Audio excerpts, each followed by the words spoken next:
Hello everyone ਕੀ ਹਾਲ ਚਾਲ ਵਾ ਤੁਹਾਡਾ। ਮੈਂ ਉਮੀਦ ਕਰਦਾ ਕਿ ਤੁਸੀਂ ਸਾਰੇ ਖੈਰੋ ਆਫੀਅਤ ਦੇ ਨਾਲ ਹੋਵੋਗੇ। ਮੈਂ ਆਪਣੇ ਫੇਸਬੁੱਕ ਤੇ YouTube ਚੈਨਲ ਤੋਂ ਤੁਹਾਡੇ ਨਾਲ ਮੁਖਾਤਬ ਹਾਂ। ਦੋਸਤੋ, ਪਾਕਿਸਤਾਨ ਕ੍ਰਿਕਟ ਟੀਮ ਦੇ ਵਿੱਚ ਕਿਹਾ ਇਹ ਜਾਂਦਾ ਵਾ ਕਿ ਬਾਬਰ ਆਜ਼ਮ ਜਿਹੜੇ ਆ ਉਹ ਵਰਸਸ ਆ ਇਮਾਦ ਵਸੀਮ ਦੇ। ਕਿਹਾ ਇਹ ਜਾਂਦਾ ਵਾ ਕਿ ਬਾਬਰ ਆਜ਼ਮ ਤੇ ਇਮਾਦ ਵਸੀਮ ਦੇ ਦਰਮਿਆਨ ਆਪਸ ਦੇ ਵਿੱਚ ਨਹੀਂ ਬਣਦੀ। ਇਹ ਦੋਵੇਂ ਖਿਡਾਰੀ ਇੱਕ ਦੂਸਰੇ ਨੂੰ ਪਸੰਦ ਨਹੀਂ ਕਰਦੇ। ਸੋਸ਼ਲ ਮੀਡੀਆ ਦੇ ਉੱਤੇ ਇੱਦਾਂ ਦੀਆਂ ਗੱਲਾਂ ਕਾफ़ी ਜ਼ਿਆਦਾ ਫੈਲਾਈ ਜਾਂਦੀਆਂ ਵਾ। ਖਾਸ ਤੌਰ 'ਤੇ ਇੰਡੀਅਨ ਮੀਡੀਆ ਜਿਹੜਾ ਵਾ ਉਹ ਇਹ ਦੋਵੇਂ ਖਿਡਾਰੀਆਂ ਨੂੰ ਲੈ ਕੇ ਕਾफ़ी ਜ਼ਿਆਦਾ ਕੋਈ ਬਹਿਸ ਮੁਬਾਸਾ ਕਰਦੇ ਆ। ਕਹਿੰਦੇ ਆ ਕਿ ਇਹ ਦੋਵੇਂ ਖਿਡਾਰੀ ਜਿਹੜੇ ਆ ਆਪਸ ਦੇ ਵਿੱਚ ਇਹਨਾਂ ਦੀ ਨਹੀਂ ਬਣਦੀ। ਕਹਿੰਦੇ ਆ ਕਿ ਪਾਕਿਸਤਾਨ ਕ੍ਰਿਕਟ ਟੀਮ ਦਾ ਕਪਤਾਨ ਬਾਬਰ ਆਜ਼ਮ ਜਿਹੜਾ ਵਾ ਉਹ ਇਮਾਦ ਵਸੀਮ ਨੂੰ ਮੌਕਾ ਨਹੀਂ ਦਿੰਦਾ। ਇਮਾਦ ਵਸੀਮ ਨੇ ਜਿਹੜੀ ਆਪਣੀ ਰਿਟਾਇਰਮੈਂਟ ਲੈ ਕੇ ਪਾਕਿਸਤਾਨ ਕ੍ਰਿਕਟ ਟੀਮ ਦੇ ਵਿੱਚ ਇਮਾਦ ਵਸੀਮ ਵਾਪਸ ਆਏ ਆ। ਇਸ ਚੀਜ਼ ਨੂੰ ਬਾਬਰ ਆਜ਼ਮ ਜਿਹੜੇ ਪਸੰਦ ਨਹੀਂ ਕਰਦੇ। ਸੋਸ਼ਲ ਮੀਡੀਆ ਤੇ ਇੰਡੀਅਨ ਮੀਡੀਆ ਜਿਹੜਾ ਵਾ ਇੱਦਾਂ ਦੀਆਂ ਖਬਰਾਂ ਜਿਹੜੀਆਂ ਵਾ ਉਹ ਜ਼ਿਆਦਾ ਤੋਂ ਜ਼ਿਆਦਾ ਫੈਲਾਉਂਦਾ ਵਾ। ਕਹਿੰਦਾ ਵਾ ਕਿ ਬਾਬਰ ਆਜ਼ਮ ਜਿਹੜੇ ਆ ਇਮਾਦ ਵਸੀਮ ਦੇ ਖਿਲਾਫ ਆ।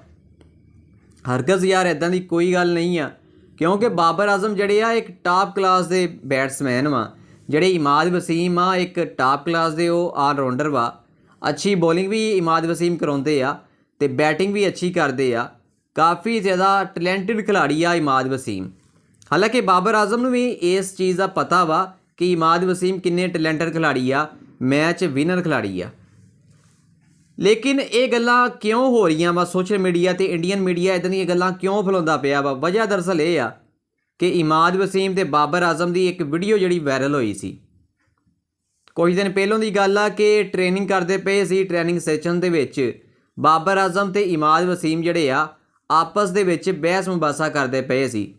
ਲੇਕਿਨ ਇੰਡੀਅਨ ਮੀਡੀਆ ਤੇ ਸੋਸ਼ਲ ਮੀਡੀਆ ਦੇ ਉੱਤੇ ਇਹ ਗੱਲ ਫੈਲਾ ਦਿੱਤੀ ਗਈ ਕਿ ਬਾਬਰ ਆਜ਼ਮ ਜਿਹੜੇ ਆ ਇਮਾਦ ਵਸੀਮ ਦੇ ਨਾਲ ਲੜਦੇ ਪਏ ਆ, ਦੋਵਾਂ ਦੀ ਆਪਸ ਦੇ ਵਿੱਚ ਬਣਦੀ ਨਹੀਂ ਆ। ਹਾਲਾਂਕਿ ਇਸ ਤਰ੍ਹਾਂ ਦੀ ਕੋਈ ਗੱਲ ਨਹੀਂ ਆ, ਕਿਉਂਕਿ ਪ੍ਰੈਸ ਕਾਨਫਰੰਸ ਦੇ ਵਿੱਚ ਸਹਾਫੀਆਂ ਨੇ ਵੀ ਇਹ ਪੁੱਛਿਆ ਸੀ ਕਿ ਤੁਸੀਂ ਆਪਸ ਦੇ ਵਿੱਚ ਬਹਿਸ ਮੁਬਾਸਾ ਕਿਉਂ ਕਰਦੇ ਪਏ ਸੀ, ਤੇ ਇਮਾਦ ਵਸੀਮ ਨੇ ਇਹ ਜਵਾਬ ਦਿੱਤਾ ਸੀ ਕਿ ਅਸੀਂ ਕੋਈ ਟੌਪਿਕ ਸੀ ਉਹਦੇ ਉੱਤੇ ਅਸੀਂ ਬਹਿਸ ਕਰਦੇ ਪਏ ਸੀ ਤੇ ਇਹਦਾ ਇਹ ਮਤਲਬ ਨਹੀਂ ਸੀ ਕਿ ਅਸੀਂ ਦੋਵੇਂ ਆਪਸ ਦੇ ਵਿੱਚ ਲੜਦੇ ਪਏ ਸੀ। ਇੱਦਾਂ ਦੀ ਕੋਈ ਗੱਲ ਨਹੀਂ ਹੈਗੀ। ਲੇਕਿਨ ਸੋਸ਼ਲ ਮੀਡੀਆ ਤੇ ਇੰਡੀਅਨ ਮੀਡੀਆ ਜਿਹੜਾ ਵਾ ਇਸ ਖਬਰ ਨੂੰ ਗਲਤ ਮਤਲਬ ਦੇ ਰਿਹਾ ਵਾ। ਉਹ ਇਹ ਕਹਿ ਰਿਹਾ ਵਾ ਕਿ ਇਮਾਦ ਵਸੀਮ ਜਿਹੜੇ ਆ ਤੇ ਬਾਬਰ ਆਜ਼ਮ ਆਪਸ 'ਚ ਲੜਦੇ ਪਏ ਸੀ।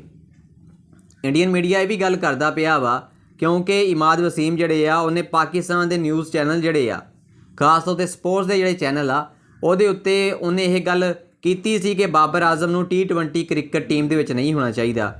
ਗੱਲ ਯਾਰ ਇਮਾਦ ਵਸੀਮ ਨੇ ਕੀਤੀ ਤੇ ਜ਼ਰੂਰ ਸੀ ਕਿ ਬਾਬਰ ਆਜ਼ਮ ਨੂੰ T20 ਕ੍ਰਿਕਟ ਟੀਮ ਦੇ ਵਿੱਚ ਨਹੀਂ ਹੋਣਾ ਚਾਹੀਦਾ। ਲੇਕਿਨ ਉਹ ਉਸ ਵਕਤ ਕੀਤੀ ਸੀ ਕਿ ਜਦੋਂ ਇਹ ਦੋਵਾਂ ਖਿਡਾਰੀਆਂ ਦੇ ਦਰਮਿਆਨ ਕੁਝ ਗਲਤ ਫਹਿਮੀਆਂ ਹੈਗੀਆਂ ਸੀ। ਲੇਕਿਨ ਉਹ ਗਲਤ ਫਹਿਮੀਆਂ ਜਿਹੜੀਆਂ ਵਾ ਇਮਾਦ ਵਸੀਮ ਕਹਿੰਦੇ ਕਿ ਹੁਣ ਸਾਡੀਆਂ ਦੂਰ ਹੋ ਗਈਆਂ ਵਾ ਤੇ ਸਾਡੇ ਦੋਵਾਂ ਦੇ ਦਰਮਿਆਨ ਆਪਸ ਦੇ ਵਿੱਚ ਕੋਈ ਲੜਾਈ ਝਗੜਾ ਨਹੀਂ ਹੈਗਾ। ਅਸੀਂ ਇੱਕ ਟੀਮ ਦੇ ਵਿੱਚ ਆਪਣੇ ਮੁਲਕ ਵਾਸਤੇ ਖੇਡਦੇ ਹਾਂ। ਇੱਦਾਂ ਦਾ ਕੋਈ ਸਾਡੇ ਦਰਮਿਆਨ ਕੋਈ ਝਗੜਾ ਵਗੈਰਾ ਨਹੀਂ ਹੈ। ਤੇ ਲੇਕਿਨ ਇੰਡੀਅਨ ਮੀਡੀਆ ਜਿਹੜਾ ਵਾ ਉਹ ਖਾਸ ਤੌਰ 'ਤੇ ਕਾफ़ੀ ਜ਼ਿਆਦਾ ਹਾਈਲਾਈਟ ਕਰਦਾ ਪਿਆ ਸੀ ਇਸ ਖਬਰ ਨੂੰ ਕਿ ਦੋਵਾਂ ਦੇ ਦਰਮਿਆਨ ਜਿਹੜੀ ਆ ਆਪਸ ਵਿੱਚ ਬਣਦੀ ਨਹੀਂ ਪਈ। ਖੈਰ ਦੋਸਤੋ, ਹੁਣ ਵਰਲਡ ਕੱਪ 2024 ਜਿਹੜਾ T20 ਦਾ ਆ ਰਿਹਾ ਵਾ ਤੇ ਤਕਰੀਬਨ ਮਹੀਨਾ ਹੀ ਰਹਿ ਗਿਆ ਵਾ। ਉਸ ਤੋਂ ਬਾਅਦ ਜੋ ਪਾਕਿਸਤਾਨ ਕ੍ਰਿਕਟ ਟੀਮ ਨੇ T20 ਵਰਲਡ ਕੱਪ 2024 ਖੇਡਣਾ ਵਾ ਤੇ ਇਮਾਦ ਵਸੀਮ ਜਿਹੜੇ ਆ ਪਾਕਿਸਤਾਨ ਕ੍ਰਿਕਟ ਟੀਮ ਦੇ ਇੱਕ ਮੈਚ ਵਿਨਰ ਖਿਡਾਰੀ ਆ, ਕਿਉਂਕਿ ਇਸਲਾਮਾਬਾਦ ਯੂਨਾਈਟਿਡ ਦੀ ਟੀਮ ਨੂੰ ਪਾਕਿਸਤਾਨ ਸੁਪਰ ਲੀਗ 9 ਦਾ ਸੀਜ਼ਨ ਜਿਹੜਾ ਸੀ ਇਮਾਦ ਵਸੀਮ ਨੇ ਜਿਤਾਇਆ ਸੀ। ਅੱਛੀ ਉਹਨਾਂ ਨੇ ਬੋਲਿੰਗ ਕੀਤੀ ਸੀ, ਅੱਛੀ ਬੈਟਿੰਗ ਕੀਤੀ ਸੀ, ਜਿਹਦੀ ਵਜ੍ਹਾ ਤੋਂ ਇਸਲਾਮਾਬਾਦ ਯੂਨਾਈਟਿਡ ਦੀ ਟੀਮ ਜਿਹੜੀ ਸੀ ਉਹ ਪਾਕਿਸਤਾਨ ਸੁਪਰ ਲੀਗ 9 ਦਾ ਸੀਜ਼ਨ ਜਿੱਤ ਪਾਈ ਸੀ।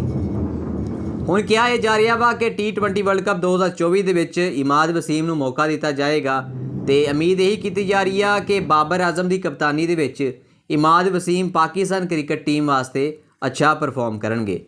ਤੇ ਖੈਰ ਦੋਸਤੋ, ਤੁਸੀਂ ਇਸ ਬਾਰੇ ਕੀ ਰਾਏ ਰੱਖਦੇ ਆ ਕਿ ਪਾਕਿਸਤਾਨ ਕ੍ਰਿਕਟ ਟੀਮ ਦੇ ਇਹ ਦੋਵੇਂ ਖਿਡਾਰੀ ਜਿਹੜੇ ਆ ਆਪਸ ਦੇ ਵਿੱਚ ਇਹਨਾਂ ਦੇ ਕਿਸ ਤਰ੍ਹਾਂ ਦੇ ਤਲਕਾਤ ਵਾ? ਤੁਹਾਨੂੰ ਕੀ ਲੱਗਦਾ ਵਾ? ਤੁਹਾਨੂੰ ਕੀ ਲੱਗਦਾ ਵਾ ਕਿ ਦੋਵੇਂ ਖਿਡਾਰੀ ਜਿਹੜੇ ਆ ਪਾਕਿਸਤਾਨ ਕ੍ਰਿਕਟ ਟੀਮ ਦੇ ਵਾਕਈ ਮੈਚ ਵਿਨਰ ਖਿਡਾਰੀ ਆ? ਮੈਨੂੰ ਇਸ ਸਵਾਲ ਦਾ ਜਵਾਬ ਤੁਸੀਂ ਕਮੈਂਟਾਂ ਦੇ ਵਿੱਚ ਜ਼ਰੂਰ ਦੇ ਸਕਦੇ ਆ।